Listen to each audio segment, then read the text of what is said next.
sábado, 4 de janeiro de 2024, tempo do Natal, antes da Epifania. O super abraço de hoje vai para o Thales Melo de Criciúma, Santa Catarina, o Roger Santos de Goiânia, Goiás. Parabéns e que Deus os ilumine sempre. Este podcast é um oferecimento. GL Pneus, revenda exclusiva dos pneus Michelin para Londrina e toda a região. 3 lojas para bem servi-lo. Na Avenida Higienópolis, Avenida 10 de Dezembro e Avenida Tiradentes, com a melhor assistência para seu veículo.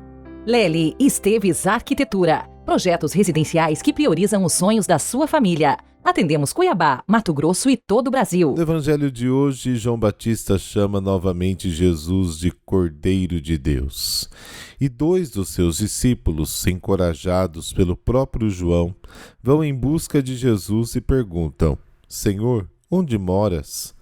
Jesus responde: Vinde e vede. Convivendo com Jesus, eles próprios podem verificar e confirmar se é isso mesmo que procuram. O encontro confirma a pesquisa, e assim os dois jamais esquecerão o horário do encontro. Quase 70 anos depois, João relembra: era às 4 horas da tarde.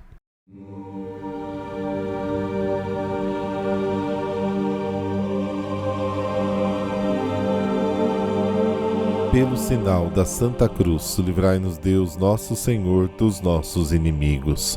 Deus eterno e todo-poderoso, nós vos pedimos que o Salvador, qual nova luz dos céus para a redenção do mundo, se levante cada dia para renovar os nossos corações. Amém.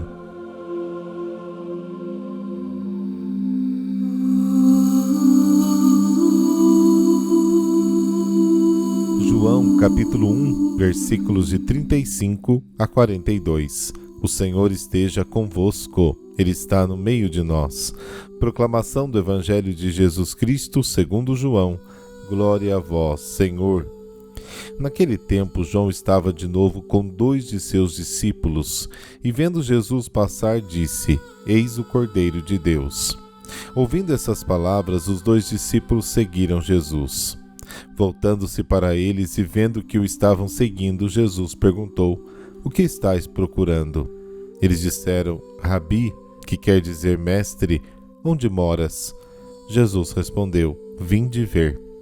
Foram, pois, ver onde ele morava, e nesse dia permaneceram com ele. Era por volta das 4 horas da tarde. André, irmão de Simão Pedro, era um dos 2 que ouviram as palavras de João e seguiram Jesus.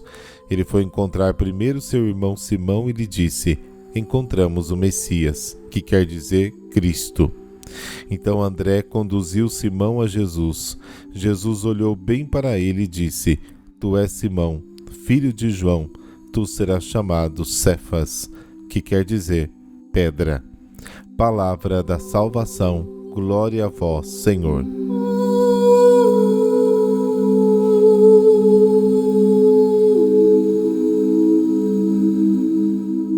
Quem lê o Evangelho de João fica impressionado desde o início com o mistério da pessoa de Jesus e da sua grande humanidade, que preenche e satisfaz as aspirações fundamentais do homem.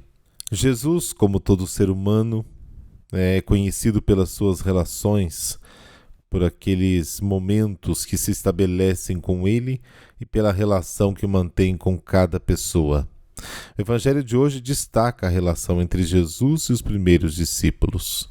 O texto apresenta o fato histórico do seu chamado e a mensagem teológica sobre a fé que leva ao seguimento de Jesus. João quer oferecer aos seus leitores, hoje ouvintes, os traços característicos do ser discípulo, ou seja, a fé como experiência vivida no encontro e na adesão à pessoa de Cristo. Jesus é o revelador, a quem o discípulo acolhe com fé. João Batista vê Jesus caminhando e penetrando no coração do Senhor, o indica aos seus seguidores. A sua missão de precursor está agora chegando ao fim. Quando o noivo chega, o amigo do noivo deve se retirar. A passagem de Jesus indica ao João Batista que chegou a hora dele parar e abrir caminho para Cristo. Os 2 discípulos de João Batista tornam-se discípulos de Jesus e assumem também a tarefa de dar testemunho, caminhando atrás dele. Representam a transição da era do Antigo Testamento, que tem seu ápice e cumprimento em João Batista, para o Novo Testamento, onde o reino de Deus chega com Jesus. As primeiras palavras que Jesus pronuncia no Evangelho de João são a primeira e fundamental pergunta que se dirige a todo ser humano que pretende seguir o Cristo: o que procurais? É um convite para um discípulo esclarecer para si mesmo o que realmente busca na vida. Com esta simples pergunta, Jesus penetra no coração dos homens, apela aos seus desejos mais profundos e revela os seus pensamentos mais verdadeiros. Devemos procurar Jesus porque ele se entrega apenas a quem o procura, comprometendo-se totalmente. Chegar a Jesus, ver onde ele mora, permanecer com ele, são expressões que contêm o convite a uma experiência pessoal direta com Jesus e descrevem um verdadeiro caminho de fé. É essencial saber onde Jesus mora, porque onde Jesus está em casa, o discípulo encontrará também a sua casa. O lugar onde Jesus está é o Pai. O discípulo também deve colocar-se a partir deste lugar. Ele deve habitar com Jesus. E aí o uso do verbo habitar no Evangelho de João indica a condição essencial para entrar gradualmente no mistério de Cristo. O encontro dos primeiros discípulos com Jesus é decisivo e inicia uma presença duradoura, indicada pela 10ª hora, que é a hora perfeita da história do mundo. A hora do cumprimento, onde termina a busca dos discípulos, o encontro com Jesus. Os discípulos agora seguem Jesus, não por impulso dos outros, mas porque estão fascinados por uma experiência pessoal.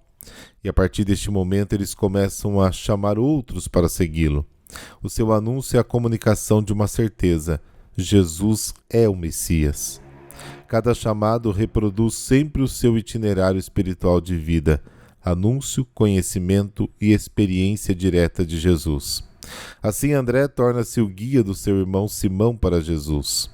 Ele primeiro testemunha sua fé, comunicando a experiência que teve com o Messias. Depois, estimula o irmão a viver em primeira mão a experiência que ele viveu. O olhar com que o mestre acolhe Simão é tão profundo que chega a virar a sua vida de cabeça para baixo. Simão recebe o nome de Cefas, Pedro, pedra espiritual, que é o próprio Cristo.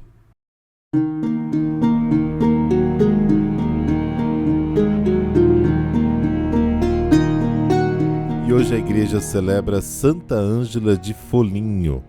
Ela nasceu na Itália em 1248 e levou uma vida comum, no sentido de que, como muitos, valorizava e buscava mais os atrativos terrenos, sem maiores preocupações com a sua vida espiritual. Casou-se jovem com um nobre e rico homem da cidade, tendo vários filhos, mas sem deixar de frequentar a vida fútil de festas e recreações sociais.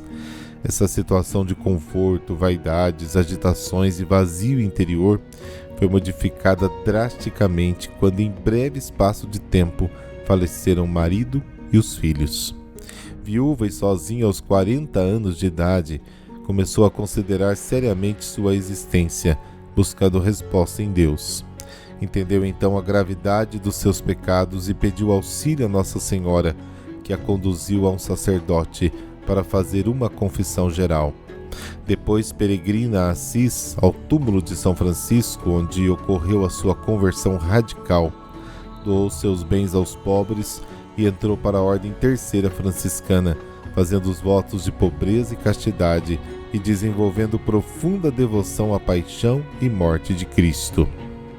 Dele recebeu aparições e a graça de participar dos seus sofrimentos na cruz, como também permitiu que ela sofresse contínuas tentações da castidade contra a misericórdia de Deus e contra o valor das suas obras de penitência, por causa da vida leviana e pecaminosa de antes. Esta titânica batalha, Ângela venceu com a oração e a Eucaristia, como ela mesma relata na sua autobiografia. As experiências místicas e as revelações de Deus para ela foram relatadas pelo seu diretor espiritual num livro chamado Experiências Espirituais, Revelações e Consolações da Bem-aventurada Ângela de Foligno, o qual, utilizado com proveito na formação espiritual, mereceu para Ângela o título de Mestra dos Teólogos. Morreu em 1309 e foi sepultada na igreja de São Francisco, na cidade de Foligno. Rezemos. Pai de amor e bondade infinitas, dai-nos a graça de jamais desesperarmos diante dos desafios dessa vida e, pela intercessão e exemplo de Santa Ângela de Foligno, buscarmos e confiarmos sem cessar na vossa providência, que nunca nos desampara e sempre nos leva a vencer as provações para chegarmos com certeza à felicidade. Amém. Abençoe-vos o Deus Todo-Poderoso, Pai, Filho e Espírito Santo. Amém. E terminamos o nosso programa de hoje com o Salmo 97 da liturgia. As montanhas e os rios batam palmas e exultem de alegria na presença do Senhor, pois Ele vem julgar a terra inteira. Julgará o universo com justiça e as nações com equidade. Bom sábado para você e não deixe de curtir a sua família. Até amanhã.